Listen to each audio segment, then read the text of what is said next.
Today, we're going to explore something very personal yet universally powerful, your unique warrior spirit. So, this video isn't about copies, warrior strengths that matches for someone else, but about uncovering what's your unique warrior spirit. So, in today's world, there are a lot of cookie cutter warrior contents. There are a lot of gurus telling you some generic transformational techniques, and there are a lot of gym bros for asking you to crush it.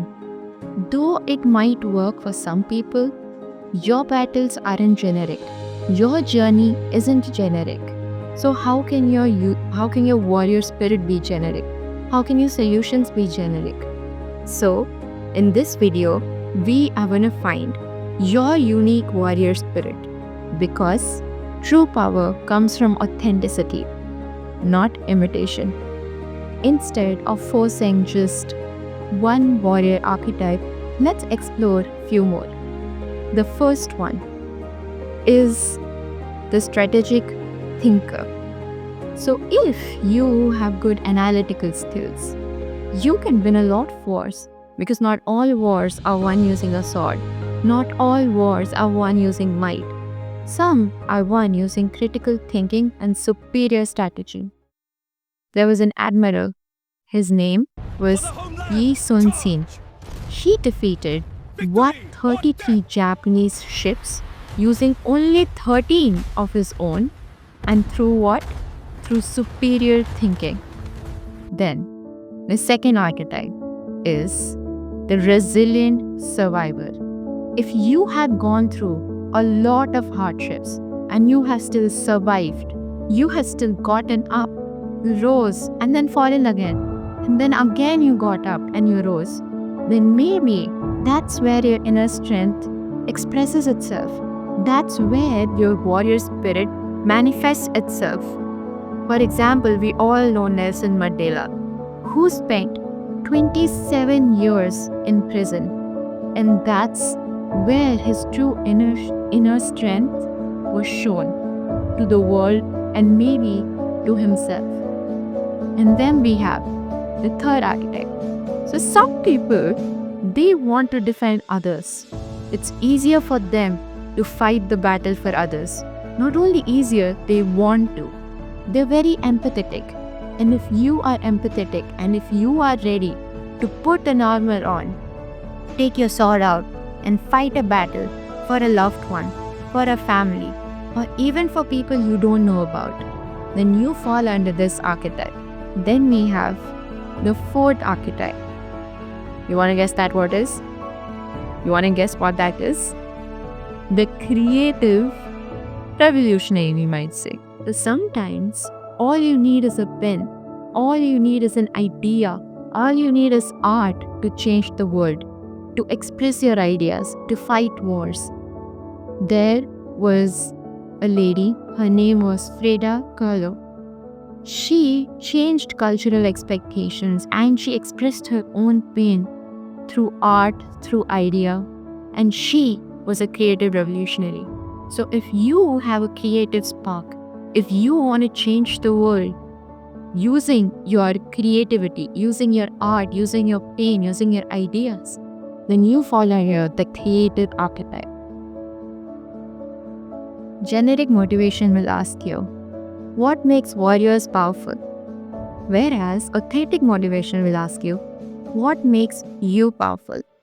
So let's explore some of your unique warrior spirit catalyst through these following questions. So there are three most important questions that we need to ask ourselves.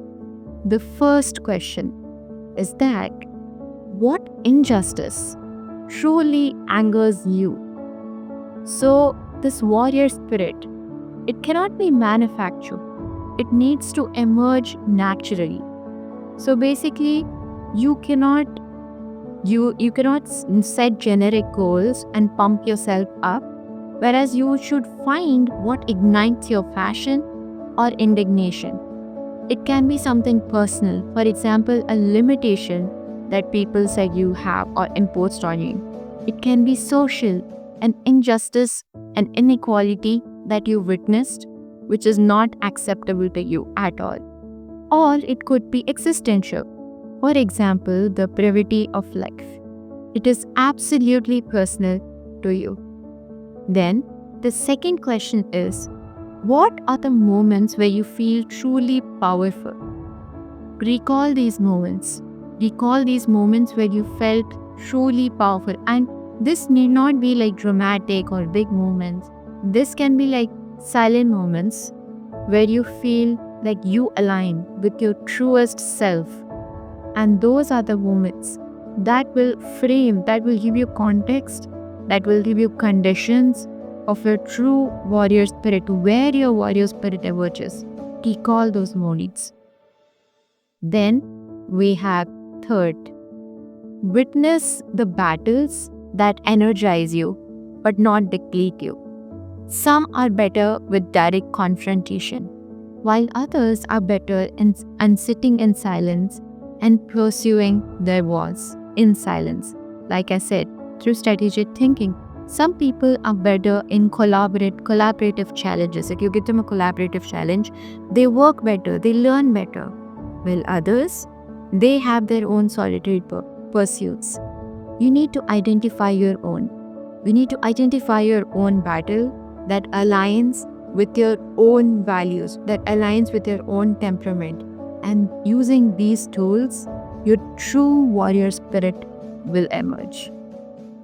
So now that you have found your own warrior archetype, let's make a personalized plan for you. So physical. So if you are a methodical strategist, then you should consider martial arts that focuses on technique over power, like Tai Chi. Or if you are a creative revolutionary, you should explore dance, you should explore rock climbing, you should explore art, or any other form where you're able to express yourself. Then, if you are a resilient survivor, you should keep working on consistency. This will increase your capacity of endurance. And last, if you are a community defender, you should focus on the community element in whatever training you're doing. Train using a community and in a place where you are able to help others. That will truly uplift you. For example, for me, I am a compassionate defender and I also have a little bit of the resilient survivor. So I'm focusing on my consistency a little, and I'm also trying to help others in whatever ways possible. You can do that too. And these are considered the physical health for all the core archetypes. Mental practices. So, your mind is the most powerful tool, but everyone's mind works differently. If you are a visual thinker, then use mood boards, vision boards, and that's going to help you. If you are an analytical thinker, make strategies with measurable checkpoints. If you are an intuitive thinker, have practices that honor your intuition, mindfulness, creative expression, meditation, journaling. And if you are a relational thinker, then find an accountability partner, find a mentor who keeps you in check. The most authentic thing you can do is to find your inner warrior spirit, is to find your inner strength, and not to imitate anyone else's strength, anyone else's routine, but tailor your own. And if you have something completely new, something that works for you, then that's great as well. If this video lit a fire inside you, subscribe to the Arpita Dynasty. This kingdom is yours. Comment, I choose my power, and see your royal vow. Thank you.